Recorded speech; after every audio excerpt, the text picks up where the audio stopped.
तर मित्रांनो आपण आज जाणार आहोत कर्जतच्या जत्रेला. गाडी काढली ना आता निघलो कर्जतच्या जत्रेला. मित्र भेटणार आहेत आपल्याला कर्जतमध्ये, तर ते वाट बघतात आपले.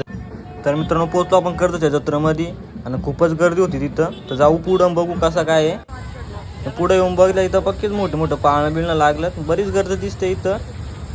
पाळणं पोराविरा बरीच उड्या मारत्यान. ही बारकी पोरा नुसती उड्या मारायला येतात मला वाटतं इथं.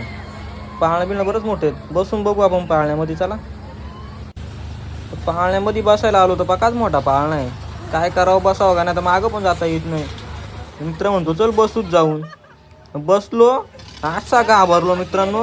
बाबा बाबा बाबा डोकाच फिरला माझा. त्या मित्राला बोललो थांबव पाळणा, तो थांबवच नाही. हो बाई मस्त आपला बसलाय राजासारखा ना. माझा तर पकाच आवडू घालता. उतरलो पहिले आणि डायरेक्ट बाजूला निघलो. असा डोका फिरला होता डायरेक्ट चक्कर येऊन पडायची वारी. मग बाबा मित्राला बोललो तू थांब मी चाललो, मला नाही बरा. ब्लॉग थांबवला इथं मित्रांनो. निघलो घरी. कसा वाटला